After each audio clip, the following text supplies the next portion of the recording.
நேர்மையாக இருக்கிறவங்களுக்கு இந்த உலகம் செட் ஆகுதுங்க. ஏன்னா நேர்மையாக இருக்கிறவங்களுக்கு பொய்யா நடிக்க தெரியாது. பொய்யா நடிக்கிற உறவு கூட ஒத்து போகவும் முடியாது. அதனால தானுங்க அவங்களுக்கு எந்த உறவும் நிலைக்காமல் தனிமையில் வசிக்கிறாங்க. தனிமையில் இருக்கணும், யாரும் கவலைப்படாதீங்க. ஏன்னா வெளிப்படையாக பேசுகிறவங்கள விட வேஷம் போடுறவங்க தான் இந்த உலகத்தில் அதிகம். தனிமையாக இருக்கணும், கவலைப்படாதீங்க. ஏன்னா இந்த உலகத்தில் வெளிப்படையாக பேசுகிறவங்கள விட வேஷம் போடுறவங்க தான் இருக்காங்க.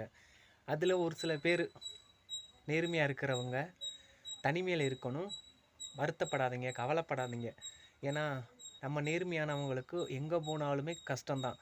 ஏன்னா அவங்ககிட்ட நம்ம ஒத்து போக முடியாது. ஏன்னா நம்ம நேர்மையாக பேசிடுறோம், உண்மையாக இருக்கோம். அதனால் நமக்கு எந்த ஒரு உறவுகளும் நமக்கு கூட இருக்காது. என்னடா நேர்மையை எதுக்கு எடுத்தாலும் நொட்டை சொல்லிகிட்டே இருக்கான், குத்த சொல்லிக்கிட்டே இருக்கா அப்படின்வாங்க. அதை பற்றி நீங்கள் கவலைப்படாதீங்க. நீங்கள் இந்த ஒரு பிறப்பு பிறக்கிறீங்க, நேர்மையாக இருங்க, உண்மையாக இருங்க, முதுகில் குத்தாதீங்க. இது வரைக்கும் முடிஞ்ச அளவுக்கு நான் அப்படி தான் இருக்கேன். எத்தனை பேர் இருக்கீங்கன்னு சொல்லி கமெண்ட் பண்ணுங்கள், லைக் பண்ணுங்கள். அது இல்லாமல் வேஷம் போகிறது ஓகே, வேஷம் போகிறது அவங்க சூழ்நிலைக்கு தகுந்து மாறுறது வேறு. ஆனால் எந்த இடத்துலையும் ஒரு உறவை மிதிச்சிட்டு மேலே ஏறி போகிறாங்க பாருங்கள், அவங்கள மட்டும் நம்பக்கூடாதுங்க. ஏன்னா கோவப்படுறவங்ககிட்ட தான் பாசம் இருக்குன்னுவாங்க. கோவப்படுறவங்களும் உண்மையாக தான் இருப்பாங்க, அவங்கள்ட்ட நேர்மை இருக்கும். ஆனால் வேஷம் போடுறவங்ககிட்ட கோவப்பட மாட்டாங்க, அதை சிரிச்சிட்டே இருப்பாங்க. நம்ம வெளியில் பார்க்குறவங்க பரவாயில்ல, இந்த பையன் ஜாலியாக இருக்காங்களே, இவங்க பாரு எவ்வளோ ஜாலியாக இருக்காங்க அப்படின்னுவோம். அவங்க ஜாலியாக இல்லை, உள்ள வன்மத்தை வச்சுட்டு இருக்காங்க. நம்ம கோவப்படுறவங்க அந்த வன்மம் இல்லாமல் நம்ம யதார்த்தமாக பேசிட்டு போயிட்டே இருக்கோம். அவ்வளோதாங்க. சப்போர்ட் பண்ணுங்கள். எல்லோரும் எப்படி இருக்கீங்க? நல்லா இருக்கீங்களா? வீடியோ போடுறேன், ஆனால் வியூவர்ஸ் போக மாட்டுது. லைக் ஷேர்லாம் விட்டுருங்க. வியூவர்ஸ் போனால் தானே பார்க்க முடியும், போக மாட்டுது. எல்லோரும் எப்படி இருக்கீங்க? சாப்பிட்டீங்களா?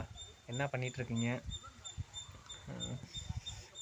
வேலைக்கு வந்தாச்சு, புது கம்பெனிக்கு வந்திருக்கேன். அதனால் கொஞ்சம் ஒரு மன உளைச்சலாக இருக்குது. ஏன்னா பழகின இடத்த விட்டுட்டு இன்னொரு இடத்துக்கு வரப்போ நமக்கு கஷ்டமாக தான் இருக்கும். அது உறவுகளும் சரி, இதுவும் சரி.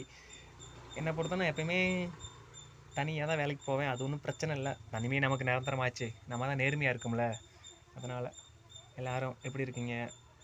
பேசிகிட்டே இருக்கேன். என்ன பண்ணுறேன், என்ன பேசுகிறேன்னே தெரியல, பேசிகிட்டே இருக்கேன்.